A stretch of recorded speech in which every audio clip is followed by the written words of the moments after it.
Hello, everybody, and welcome on in. And it's wildcard weekend time. Six teams are in action. The winner gets one step closer to going to Santa Clara in February. Before we dive into these games, I want to quickly say if you're new, subscribe, would be greatly appreciated. Leave a like and let me know your thoughts down below. Now let's jump right into these. We kick things off Saturday with the Los Angeles Rams at 10.5-point favorites, making the trip to Carolina, a rematch of this game from earlier in the season, which was also in Carolina. The Panthers won that one. And it was a pretty interesting game. They forced some turnovers late. The Rams made a few mistakes throughout that game. The rematch should be as entertaining, hopefully. As again, playoffs always hope for the best of possible games. The Rams, though, 10.5-point favorites, does feel like a lot just based off how that first game went. But again, rematches tend to favor the losing team of the first one occasionally. So the Rams, with a really good defense that they have, the offense that's looking great. They have Devontae Adams coming back. Still feeling really good about the Rams. Carolina had a terrible showing against the Buccaneers. They looked really rough in that Week 18 game. They got into the playoffs and won the South thanks to the Falcons beating the Saints. And just all around, this Panthers team is looking a bit rough at this stage. But it's the Carolina Panthers. They always come up big in some random moments. And also, they played in a damn near torrential downpour in Tampa last week. So I'm giving them a little bit of a grain of salt. It's just, can they withstand this Rams front seven and this Rams defense? The second time around, I'm not too sure. I'm going to pick the Rams to win this one. Again, I think just Devontae Adams coming back alone is going to help out that offense a lot in red zone situations. He is their primary red zone target. Him and Matthew Stafford have a great connection just in general as well. Puka Nacua is still there. Tyler Higbee came back last week and got a nice touchdown on top of the fact they already have two other pretty good tight ends. The running back room is really good. Their offensive line is playing great. The defense is that Rams defense. I know they're a potential team to go on the run from the wild card.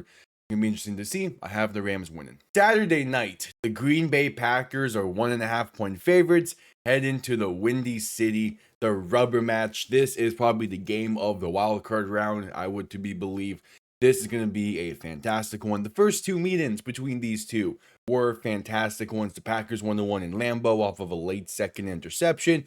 The Bears won the one in Chicago off of a fantastic throw by Caleb Williams to get that touchdown in overtime, as well as just the entire fourth quarter being a really solid showing of Caleb Williams in this offense. It was, in a way, Caleb Williams' welcome to the NFL moment in terms of like now he has officially arrived. But since that game, the Packers' last win was against the Bears, and the Bears' last win was against the Packers. This is going to be a pretty interesting one. The defenses were on full display both meetings as well, even with the fact that Micah Parsons did not play in the second one. It's going to be the case here again, and that's going to play a factor because in that second meeting, on that game tying touchdown in the fourth quarter, you can tell that the Packers really wanted to have a guy like Micah Parsons there. It's just unfortunately Micah Parsons was out. So with that, they sent a lot of pressure, and Caleb Williams, who's been really good at maneuvering pressure this season, managed to get the ball out. I have the Bears winning the rubber match. It being in Chicago is the deciding factor for me in this game. It's going to be a really tight one all the way through. I would not be surprised if the Packers win this because Jordan Love is going to be back after missing last week, which he was probably going to miss either way even if he was healthy. But yeah, there's some issues with his health as well as injuries just all throughout that Packers roster. The Bears, even with the loss they had to the Lions last week, they had a great fourth quarter to come back in that game. And the week before against the 49ers, they were lighting up a really good 49ers defense. All around, though, the Bears feel like a really solid team this year and a team that could definitely do something and make some noise. And it's going to start with a win against the Packers. The Sunday slate begins with the Buffalo Bills at 1.5-point favorites traveling to the Jacksonville Jaguars. And I'm going to be saying this for pretty much every game in this slate. This is going to be a pretty interesting one. The Jaguars have a lane of attack against this Bills team, and that is trying to get Travis Etienne going quick and getting him going hot and just going with him for most of this game. The Bills' run defense is not a good run defense. It's been said multiple times throughout this season how weak that run defense is, and the Jaguars are a team that can definitely maximize that and showcase that to the effect. And even if they need to rely on Trevor Lawrence a bit more, Trevor Lawrence has been throwing the ball really well the past few weeks entering the playoffs. You definitely could see that being the case here again. The key, and now, so then it all comes down to the Jacksonville defense. Can they limit James Cook's impact and force Josh Allen to pull off his heroics that he has done multiple times this season? At that case, it definitely becomes a game more in so leaning in favor of Jacksonville. But even with that being said, it's very tough to stop James Cook. Not a lot of teams have done that this season.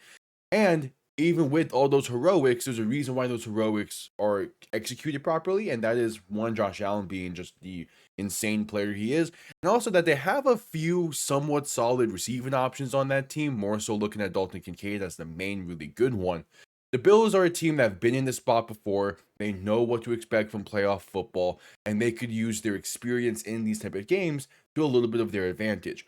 Even with that, the Jaguars themselves, quite a few players on this Jaguars team that have also been in the spot before with that win against the Chargers a few years back in the wild card round. All that being said, I do have the Jaguars winning this game. I think the game being in Jacksonville does play a big factor in this one. We saw what happened the last time the Bills traveled to Florida to play a game, and that was against Miami a few weeks of about midway through the season. They did not look great in that one. And this Jaguars defense is better than what Miami has. The offense is more complete than what Miami has. So all around, I think the Jaguars are going to win this game. The second game on Sunday, the San Francisco 49ers make the trip to Philly, and the Eagles are 4.5-point favorites in this one. I'm a bit shocked by that line, if I'm being honest. I've not been one that's been too high on Philly. I do see that there's most of the same roster they had last year when they won the Super Bowl. But just how they've been playing this season, I'm not a massive fan of in relation to some other teams. Meanwhile, the 49ers, they've battled through a ton of injuries, and they still find themselves here playing really well down the stretch and in the playoffs once again. The big thing is for Philly, can they stop this? Can they stop Christian McCaffrey? Can they stop George Kittle? Can they stop a little bit of that offense to be able to make this more a game that's more so focused on the defense? Because with how the Eagles have been playing, they're going to need this to be a defensive focused game if they're going to win. I just don't fully see that really being an option in this, though, because of how the 49ers have played this season. Up until their Week 18 game against Seattle, their offense did not punt for about a month. So the 49ers offense is really tough to stop. Philly's offense, at moments, you can see the signs that they're seemingly going to going back to their last few ways, and then they just have weird second halves and weird performances all around. I'm not feeling too great about Philly's offense. Even with this game being in Philly, I'm still going to pick the 49ers to win this one. I'm just so much more confident that their offense is going to be able to move the ball and set up for field goals and find the end zone. And then their defense, even with it being pretty injured, has looked good this season to be able to limit what the Eagles offense can do to some degree and make this a 20 plus scoring game for both sides. And by that point, I think the 49ers have a bit of an advantage in it. I think if the Eagles are going to win, they're going to need to keep this pretty much under 20. I just do not see that happening with the 49ers offense. So I have the 49ers to win. The Los Angeles Chargers travel to the New England Patriots, with the Patriots being 3.5-point favorites in this one. And a big talking point going to be New England Patriots back in the playoffs for the first time in a while. How are they going to look? Drake May, MVP candidate. How is he going to translate his game from the regular season to the playoffs? For me, the bigger talking point should be the Chargers' weakness in the offensive line. That's going to be the deciding factor in this game. It's been the deciding factor in plenty of games already this season.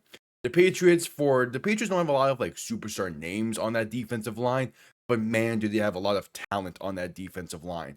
They're going to be able to make Justin Herbert's day a bit rough. They're going to be able to limit the ground game. So can the Chargers defense match what the Patriots defense in theory is going to be able to do? The Chargers defense have a lot of good weapons on that defense as well. This could be a defensive focused game, and a game that's really going to test these quarterbacks as well. Both Justin Herbert, for as many times as he's been in the playoffs, he has not yet won a playoff game. And Drake May, this is his first bit of playoff action. How is he going to look? I do have New England winning this game. I think their defense, especially that defensive line, is going to be a bit too much for the Chargers. And you're going to force the Chargers to beat them through the air. And at that point, you have a good secondary waiting to back up that defense as well. So I think that the Patriots, for them being back in the playoffs for the first time in a while, and the fact that I feel like that they definitely should be waiting a bit more to get playoff success after the 20 plus years they had. They have a really good built team. They're a very complete team. There's not really a weakness on that team. Their O-line is really good. They have the You have a really good receiving room. Everything is really good on that team. Every positional group, it feels like. I think the Patriots can be able to win this one just fine. So to wrap things up, the Houston Texans at 3-point favorites travel to Pittsburgh. And this game is going to have a pretty few good interesting parts to it.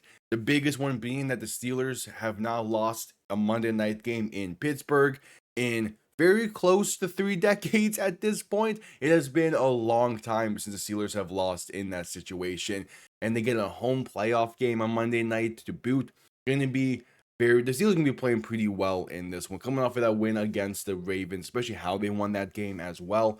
Aaron Rodgers has looked a lot better in this back half of the season than he did at other points throughout the season. Jalen Warren and Kenneth Gainwell have been playing really well for them. They get DK Metcalf back. TJ Watt returned last week and he looked good in that show and getting an interception. But they're going against a Houston team that is very well built, like an AFC North team. Defense, one of the best defenses in the league, followed by an offense that is above average typically and is playing well, especially with how they played against the Colts. Their offense really took it up another notch.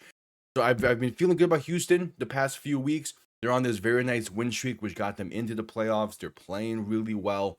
I have the Texans winning this game. I just don't trust the Steelers that much. For as good as they have been, I feel like there's just something waiting to crumble with them. They nearly lost last week. If it wasn't for Tyler Loop getting put in a really rough situation for a rookie kicker, and it just things did not go great for Baltimore there. But all around, though, I feel like Houston is just that team that's waiting to break free and get over the hump.